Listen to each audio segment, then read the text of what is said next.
So ഇന്നത്തെ വീഡിയോയിൽ നമ്മൾ ഡിസ്കസ് ചെയ്യാൻ പോകുന്നത് ഒരു ഡെന്റിസ്റ്റിന് എങ്ങനെ ഖത്തറിലേക്ക് മൈഗ്രേറ്റ് ചെയ്യാം എന്നാണ്. BDS കഴിഞ്ഞിട്ടുള്ള ജനറൽ ഡെന്റിസ്ട്രി, അതുപോലെ തന്നെ MDS ചെയ്തിട്ടുള്ള സ്പെഷ്യലിസ്റ്റ്, ഡെന്റൽ സ്പെഷ്യലിസ്റ്റ്, അവർക്ക് വേണ്ടിയിട്ട് വെരി യൂസ്ഫുൾ ആയിട്ടുള്ളൊരു വീഡിയോ ആണ്. വീഡിയോ ഫുള്ളായിട്ട് നിങ്ങൾ കാണുക വിത്തൗട്ട് സ്കിപ്പിംഗ്.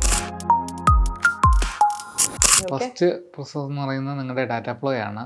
ഡാറ്റ ഫ്ലോയ്ക്ക് വേണ്ട ഡോക്യുമെൻറ്റ്സ് നമ്മുടെ degree certificate, all year mark sheet, internship ആണെങ്കിൽ ഇന്റേൺഷിപ്പ് ഡോക്യുമെന്റ്, MDSന് റെസിഡൻസി പ്രോഗ്രാം ആണ്, പിന്നെ നമ്മുടെ എക്സ്പീരിയൻസ്, രജിസ്ട്രേഷൻ, പാസ്പോർട്ടിൻ്റെ കോപ്പി, ഒരു ഫോട്ടോ, ഇത്രയാണ് ഡോക്യുമെന്റ്സ് വേണ്ടത്. അത് കഴിഞ്ഞതിന് ശേഷം നമുക്ക് ഖത്തറിന്റെ പ്രോമട്രിക് എക്സാം എഴുതാം. അപ്പോൾ ഇവിടെ BDS എന്ന് പറയുമ്പോൾ ഇന്റേൺഷിപ്പ് മാൻഡേറ്ററി ആണ്. വിത്തൗട്ട് ഇന്റേൺഷിപ്പ് നമുക്ക് അക്സെപ്റ്റ് ചെയ്യില്ല. അതുപോലെ തന്നെ MDS കഴിഞ്ഞിട്ടുള്ളവർക്ക് MDSന് ശേഷമുള്ള റെസിഡൻസി പ്രോഗ്രാമും മാൻഡേറ്ററി ആണ്. നിങ്ങൾക്കത് കിട്ടിയിട്ടില്ല എന്നുണ്ടെങ്കിൽ കോളേജിൽ നിന്ന് അത് ഒബ്റ്റെയിൻ ചെയ്യുക. ഓക്കെ, അപ്പോൾ BDS ആണെന്നുണ്ടെങ്കിലും MDS ആണെന്നുണ്ടെങ്കിലും നിങ്ങളുടെ ആ ഒരു രജിസ്ട്രേഷന് ശേഷമുള്ള 3 ഇയേഴ്സിൻ്റെ അല്ലെങ്കിൽ മോർ ദാൻ 3 ഇയേഴ്സിൻ്റെ എക്സ്പീരിയൻസ് വേണ്ടി വരും.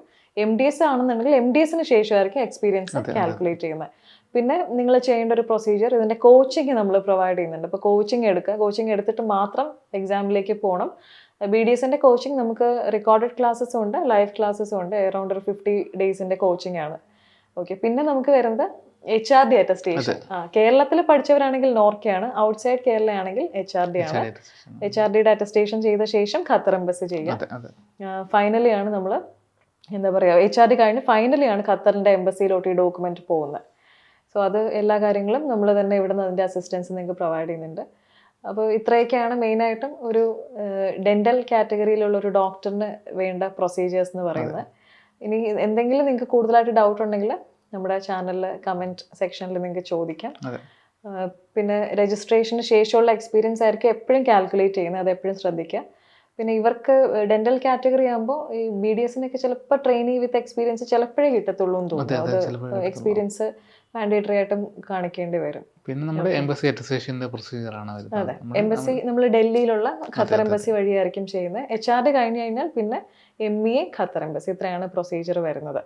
നമ്മുടെ മെയിൻ ഡിഗ്രി സർട്ടിഫിക്കറ്റും ഫൈനൽ ഇയർ മാർക്ക് ഷീറ്റും ആണ് ഖത്തർ എംബസി അറ്റസ്റ്റേഷൻ മെയിനായിട്ട് വേണ്ട ഡോക്യുമെന്റ്സ് എന്ന് പറയുന്നത്. നമുക്ക് അറൗണ്ട് 20 വർക്കിംഗ് ഡേയ്സ് കൊണ്ട് എംബസി അറ്റസ്റ്റേഷൻ ഫിനിഷ് ചെയ്യും.